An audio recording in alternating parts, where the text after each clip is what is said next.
Hey all, Farmer Jesse here. We've been getting questions about how, since we're certified, how we're navigating the sort of USDA certified organic regulations when it comes to compost. So I thought in today's video I would talk about compost and explain kind of how those regulations work, break them down a little bit, and how we sort of employ them. So let's do it.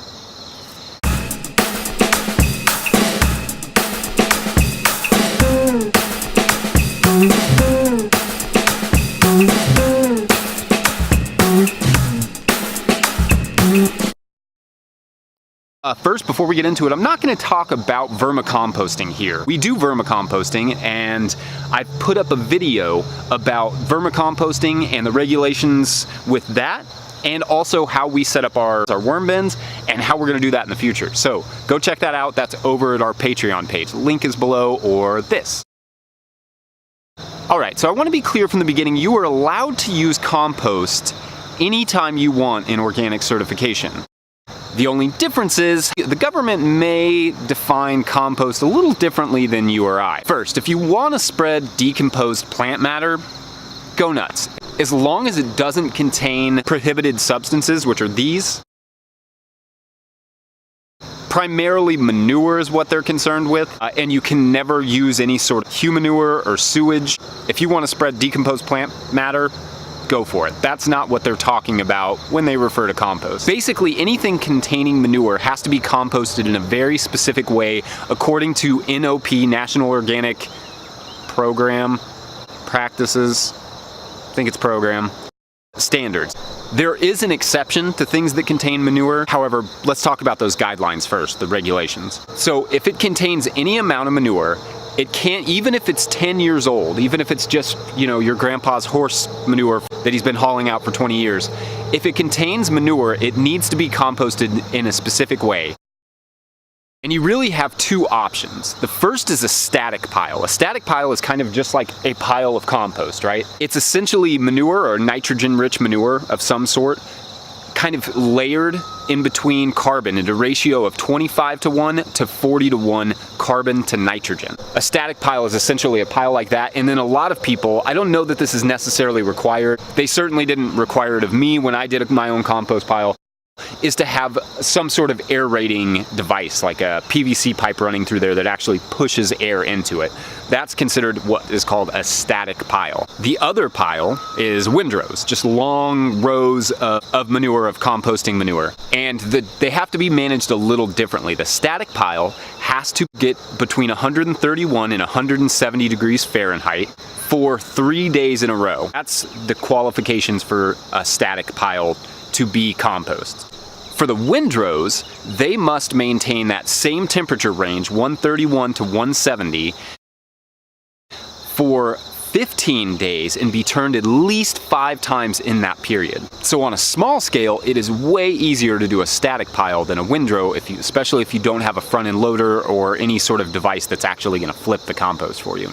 Now, in order for the USDA to believe you, you really have to take notes. You have to measure the temperature, take notes on where you got your inputs and how much the carbon to nitrogen ratio is. You just have to keep up with all that stuff. So I mentioned there's an exception to using manure that maybe you or I would consider compost, really nicely broken down. And it's called the 90-120 rule. Essentially, any crop that doesn't touch the ground can have manure applied to the soil 90 days before harvest. For instance, tomatoes. If you compost in the spring, maybe in February or March, and then don't haul your first tomatoes out until July, you're good. But if it is touching the soil, you have to go 120 days. You know, carrots, beets, anything that is absolutely touching the soil. If you're going to apply any sort of manure, even if it's really great looking compost, it has to go on 90 days before a crop that is not touching the soil is harvested, or 120 days before a crop that is touching the soil is harvested. So there is like maybe one more exception. This stuff. This is Omri Certified, so organic material, I don't know what it means. This is Omri Certified. So that means that they went through the processes, they've already documented it and had it approved by one of the main regulators for the organic industry And so we can use that compost in any compost that follows those previous guidelines I gave you of making the static pile and the compost pile. Anything that fits into that has been documented or certified, you can essentially add that whenever you want. So I can add this between crops, I can add it before crops, after crops, anytime I want. I do not have to follow the 120 90-day rule on this. And the same goes for any compost that I make myself, like a static pile that I did earlier in the year. They weren't worried about that because I followed the regulations. So in terms of the no-till thing, where we use a lot of compost and we often use it while we're planting, like in the everbed system, like in this video I did, anytime we're putting compost right between crops so that we're gonna put a new crop in, we don't have to worry about it because it's certified. Now, if it wasn't certified, we would have to worry about it. We'd have to put it all on in the fall or all on way before we haul those other crops out, which reduces the amount of flexibility we have. So it's nice to have access to this. And let's say you do add a non-compliant compost. It's not gonna, as long as it doesn't contain chemicals that are, you know, completely prohibited, it's not gonna ruin your certification. It just generally means, at least in our experience, it generally means that you're just going to, hi Scooter, scoot doot doot doot doot.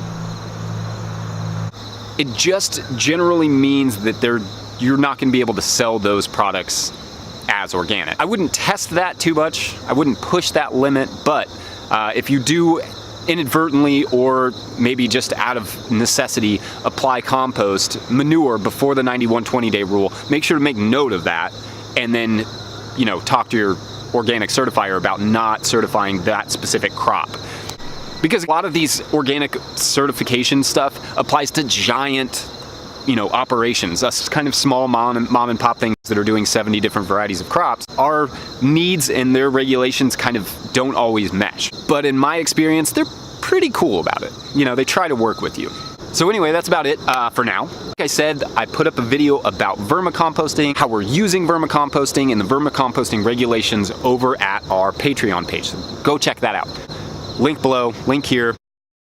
Other than that, thank you all for watching, and we'll see you later. Bye.